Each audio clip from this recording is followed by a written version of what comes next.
Gracias por continuar con nosotros y vamos a aprovechar el tiempo de inmediato. Le doy la bienvenida a mi buen amigo Antonio de la Cruz, que ya no es un invitado, es un consultor obligado, es un contertulio de este programa, porque un invitado es alguien que uno invita de vez en cuando. Antonio, siempre que llegamos a una coyuntura, acudimos a él para que nos ayude a analizar lo que está ocurriendo. Mi buen amigo, ¿cómo estás? Bienvenido y gracias por atender a nuestro llamado.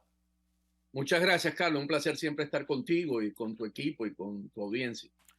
Bueno, Antonio, amanecemos con que primero ocurrió lo que tenía que ocurrir.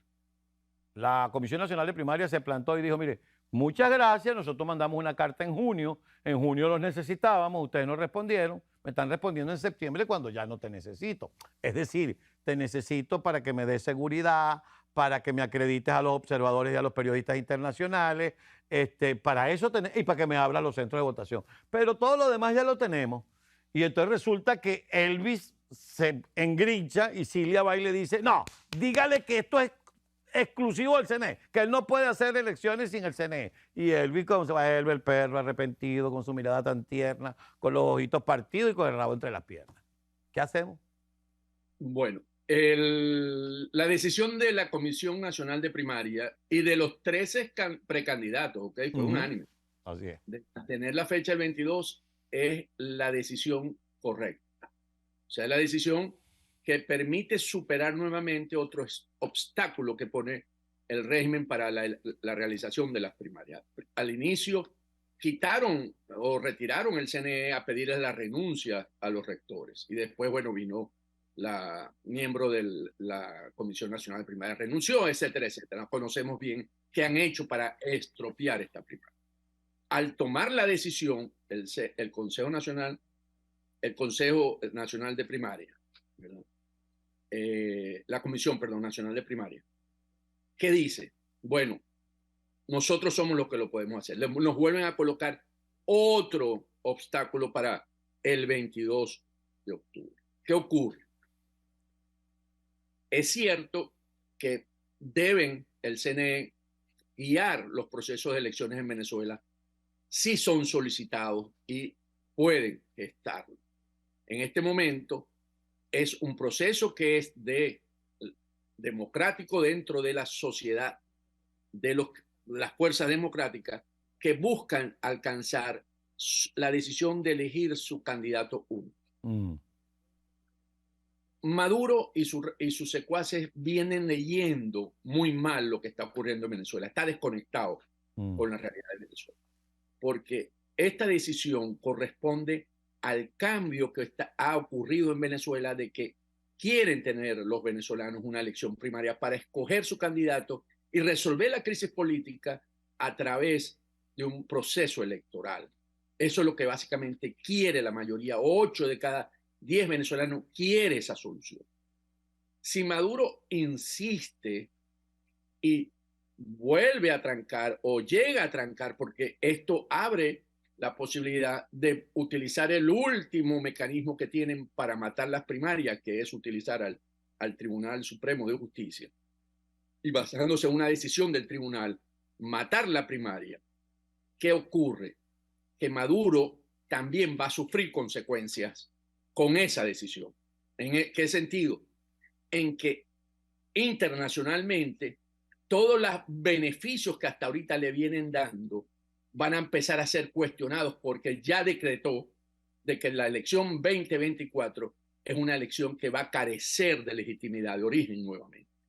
Es Y decir, él estaría repitiendo, Antonio, perdón, te interrumpo, el escenario de aquella elección del 20 de mayo, del 18 de mayo del 2018. del Él estaría 2018. reproduciéndose, lo que estaría jugando también como carta, aislarse. Pero tiene quien le haga comparsa, porque fíjate tú, tiene, por ejemplo, a el señor del lápiz, lo del señor es un formalismo, tiene a Benjamín Rauseo y pudieran inscribirse dos o tres más que no forman parte de la plataforma unitaria, pero han sido, abro comillas, oposición durante mucho tiempo, cierro comillas.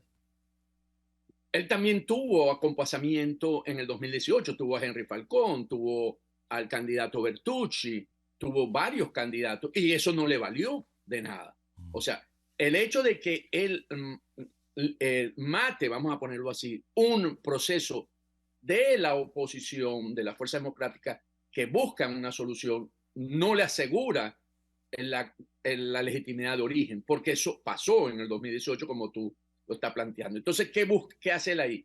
Él se aísla nuevamente, ¿verdad? Y allí, factores que hasta ahorita han venido blanqueándolo, como Petro, que el mismo Petro señaló que la inhabilitación no es un mecanismo para ejecutar por parte de la Contraloría, porque Sí. él sufrió lo mismo cuando fue alcalde. Ujú. Y el mismo Lula, que ha venido incorporándolo dentro de los foros que él ha realizado, va a ser cuesta arriba, porque es un proceso que todo el mundo entiende que debe ser realizado Es, por los es partidos de decir, la... Antonio, le está pasando a Maduro como el tipo aquel que hablaba con Dadé y decía, si me hopedo, me jodo, y si no me hopedo, también me jodo. Entonces dice, bueno, entonces no te hopedes. No, me jodo, me voy a mejodar. Es decir, si no hace la primaria, si no hace la primaria, va a pasar esto que tú acabas de describir. Pero si la hace, la oposición va a demostrar, primero, que puede hacer una elección con papelitos, lápiz y maquinita. Segundo, va a movilizar a la gente. Y tercero, a la persona que más le tiene terror, por lo menos Diosdado, que es a María Corina Machado, la va a tener Maduro así, frente a frente. Totalmente. Entonces, ante eso que tú acabas de describir, ¿cuál es su mejor jugada? La de Maduro. La mejor Maduro es montarse sobre esta ola y dejar y negociar con los factores internacionales su mejor salida si se llegase a dar del poder. Aquí Maduro todavía hoy le dan beneficio, los Estados Unidos le ha dado algunos atributos, le ha facilitado cuando le entrega a los tres sobrinos, le repite a Chevron, sigue buscando esa solución democrática. Él todavía tiene capacidad de juego para buscar una salida para él y sus secuaces en un escenario que perdiese la elección. Mientras que si la tranca, él vuelve a cerrar estas soluciones y entonces quedaría aislado y va a tener una situación donde hoy el pueblo venezolano en su mayoría no quiere que le impongan esta solución porque él quiere resolver el conflicto, la crisis que vive políticamente Venezuela a través de unas elecciones libre, justa y competitiva, aunque sean medias justas, medios libres y medias competitivas. Como Entonces yo decía nuestro amigo Enrique Márquez. Ahora bien, aquí viene a jugar un factor determinante. No, no determinante, pero importante, porque no vamos a decir que es determinante. Chico, que Manuel Rosales aparece hoy con un discurso donde habla los políticos durante 25 años, como si él fuera sacerdote, o sea, él es político. Y durante estos 25 años ha tenido papeles incluso en algunos momentos protagónicos, cuando fue candidato presidencial, o cuando lo metieron preso, o cuando se fue del país y después regresó. Entonces estamos hablando de qué. Y yo me imagino que Manuel no se tiró este discurso sin haberlo consultado con su socio político Enrique Capriles. ¿A qué estamos jugando? Manuel con esta decisión del 22 de octubre queda muy desubicado, porque Manuel apostó a que a la final la primaria no se diese, porque él planteó, recordemos cuando él no se inscribe, que fuera un candidato de consenso. Espérate Y un momentico. Si él apostó a que la primaria no se diese, perdóname Antonio, pero es que esto tengo que entenderlo. Significa que él le dijo a Enrique, te voy a apoyar a vos, pero no hay primaria. sí, le dijo a Enrique, te voy a apoyar por una primaria y que cuando no haya primaria tú me apoyas a mí. Ajá. Es decir, empiezan a decir como los muchachitos cuando estaban jugando cartas y otro abría así, sacaba y decía, tramposería sale. Es correcto, la Ok, tramposería sale. ok. Entonces, ¿qué ocurre? Ese discurso de Manuel hay que entenderlo en ese contexto, de que él necesita ver cómo sigue haciendo un rol y lo quiere hacer de bisagra, tratando de ver si puede conversar con los factores democráticos que hoy están participando en las primarias y el régimen de Maduro. Él quiere jugar ese papel a través de todo lo que viene haciendo. Ahora bien, mi querido Antonio, yo no sé cuánto tiempo nos queda. Me dicen que tengo que ir a la pausa. Te voy a dejar esta pregunta para que la conversemos al regreso de la pausa. Next step, como dicen los americanos. ¿Cuál es el próximo paso? Fajarse. Porque probablemente el señor Elvis Amoroso, lo de señor es un formalismo, diga, no hay elecciones porque no las regenta el CNE. Y entonces dice, Jesús María Casal, Jesús María Casal, hay elecciones. Y dicen los 13 candidatos, hay elecciones. Y salen el domingo 22 de octubre con sus cajitas. Y sale la gente, entonces, ¿qué van a hacer? Van a sacar el ejército para meter presa a María Corina, a Enrique, a Velázquez, a la señora Tamara Adrián, a la señora Gloria Piña, a todos, a meterlos presos a todos y a todo el que saque una cajita para la calle, preso. Eso me lo respondes, por favor, al regreso de esta pausa. Conversamos con Antonio de la Cruz en un momento de definiciones en materia de la elección primaria que está fijada para dentro de 19 días. Ya venimos. Antonio de la Cruz, estamos conversando con él antes de irnos a la pausa. Bueno, escollo tras escollo, escollo tras escollo. Ahora el escollo es que Amoroso quiere amarnos, Amoroso quiere organizarnos las elecciones y nosotros le decimos, no, no, Amoroso, gracias, muchas gracias, pero no. Y entonces, ¿qué queda? Fajarse. ¿Y qué llamo yo fajarse? Bueno, vamos a hacerla, pues. Nos vemos el 22 de octubre en los centros electorales. Y entonces resulta que ellos dicen no, y el TCJ dice no, y el que salga con una cajita para la calle el 22 de octubre y unas boletas electorales va preso. ¿Qué va a pasar?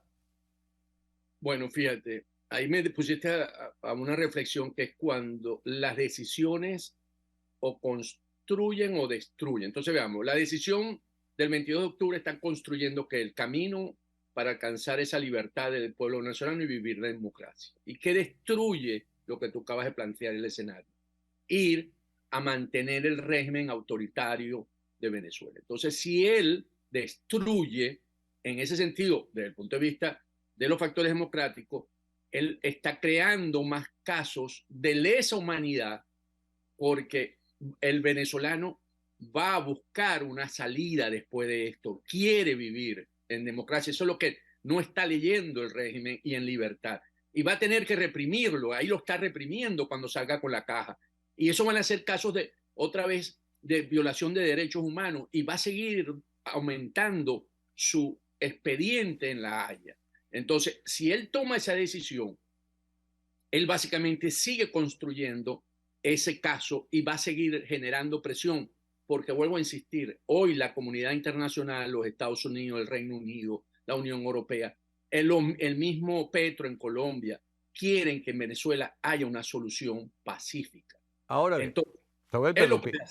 Él tiene otro escenario que lo está buscando Delcy, ¿Cuál? que es crear el enemigo externo, cuando lo dijo en Lo Puebla. del Esequibo. Sí, Pero nadie se lo está comprando. Nadie le está comprando eso. Por eso mismo, porque tampoco tiene asidero, pero él tiene ese otro escenario, porque en ese escenario él cambia el foco, ¿verdad? Crea condiciones para poder llamarnos traidores, agentes de la patria, puede controlar, puede crear el estado de excepción, entonces no hay elecciones, pero eso tampoco le ayuda. Claro. O sea, aquí la solución hoy es, vuelvo a decir, surfear esta ola, buscar un mecanismo de negociación que se lo dijo María Corina, al final tú y yo vamos a ahí negociar. ahí es que iba y te interrumpo por esto. Yo no estoy dateado. Como dice la ranchera, no sé tú, yo no estoy dateado. Pero tú te imaginas este escenario. A mí me dijo Gilberto Carrasquero, a quien tú conoces, Gilberto ha sido bastante radical en sus posiciones, que él se ha puesto a analizar lo que ha pasado en estos 24 años. Y él dice, chicos, yo creo que al final del cuento, aquí hay que dejarlos de alguna manera, ya después veremos, pero como que hay que jugar un poco a la impunidad, porque lo que queremos al final de cuentas es que se vayan para poder reconstruir el país, que se vayan para poder atender a la gente que vive en la miseria, que se vayan para darle normalidad a un país que debajo del suelo está lleno de riqueza, que en sus minas está lleno de riqueza, pero sobre todo en su gente está lleno de riqueza.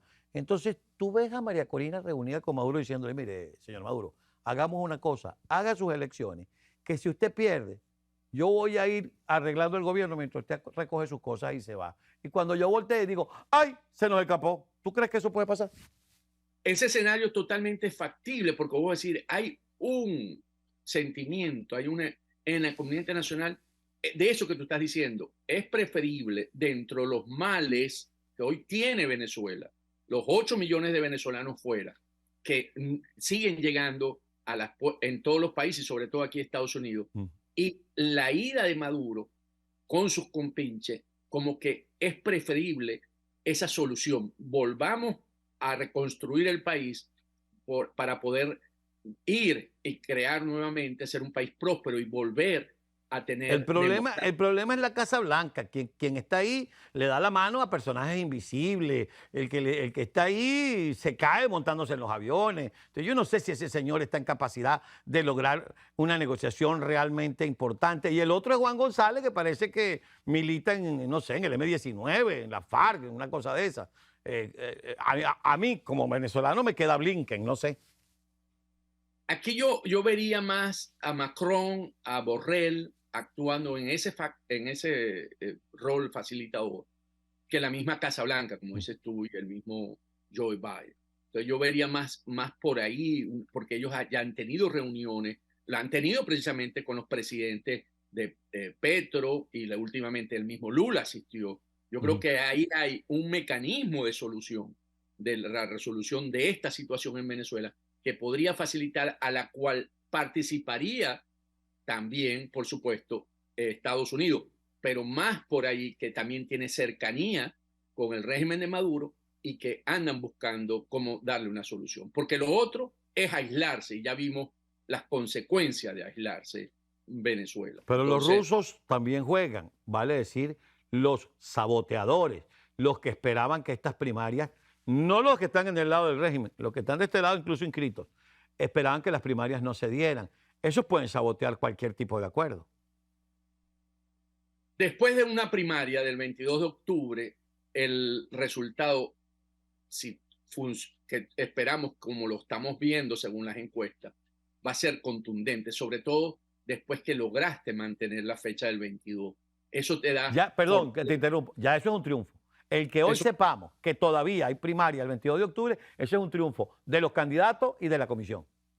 y eso motiva a la gente a participar ese día, Ujú. ¿verdad? Entonces vamos a tener, y esto también fortalece también a María Corina Machado en su liderazgo, porque ella sostuvo esta propuesta, ella fue de las que insistió. Entonces, hoy seguro las encuestas le deben estar dando 70-75% de preferencia, porque es, ella ha estado surfeando esta ola, que es lo que no han hecho el resto de los candidatos. Y por eso ella sigue en forma ascendente dentro de las opciones, dentro de los precandidatos que Vamos hay a hacer hoy. una cosa, mi querido Antonio, porque Yandri no quería, pero Valentinita sí. Entonces, Valentinita me está diciendo que hagamos un bloque más que nos queda contigo. Entonces, al regreso, hablemos de una posible negociación, porque yo escuchaba a María Corina y se lo decía ayer a Carlos Blanco. No es que ha perdido ni ha concedido en su posición, pero sí ha tendido puentes y ha colocado ciertas elásticas en ciertos lugares. Pero hay una cosa que ella siempre ha dicho. La única forma de negociar con Maduro es por dónde y cómo se va. Vamos a hablar de eso al regreso de la pausa. Amigos, estamos conversando con Antonio de la Cruz. Y darle las gracias a Valentinita. Con mucho gusto. Gracias, Valentina, por esta extensión. Ya venimos. Continuamos conversando con Antonio de la Cruz y antes de irnos a la pausa yo le decía que yo no sé si él, pero yo no estoy dateado. Pero sí he escuchado a María Corina decir, aquí la única manera de sentarse a negociar con Maduro es cómo y por dónde te vas. Esa viene. No, no te escucho, no te escucho. Aló, Ahora sí, aló. ahora sí. María Corina Machado ha interpretado el momento que vive el país y por lo tanto ella sabe que esto conduce a eso que tú estás diciendo. Al final, quien tiene el poder de facto es Maduro y por lo tanto ella podrá alcanzar el poder legítimo de las urnas, pero que al final esto hay que negociarlo. Y María Corina, a través del contacto con la gente, con el pueblo, ha encontrado, ha madurado, ha crecido y quiere una solución también para ese pueblo que ya ha visto que pasa mucha necesidad. Y entonces, por lo tanto, se ha convertido en una estadista. Hoy María Corina tiene la estatura de una estadista y eso, dentro de los estadistas, eso es algo factible que ocurre, la negociación para el beneficio común, para alcanzar un beneficio común que es de las mayorías. Indiscutiblemente que eso se va a dar porque, como hemos hablado, hay dos procesos, el proceso primaria y el proceso presidencial. En la elección presidencial, eso va a ser un mecanismo que se va a activar si permite Maduro y entiende que esa es la mejor solución para él, lo suyo y para Venezuela. Ahora, te interrumpo porque Maduro, como quien dice, Maduro viene en combo.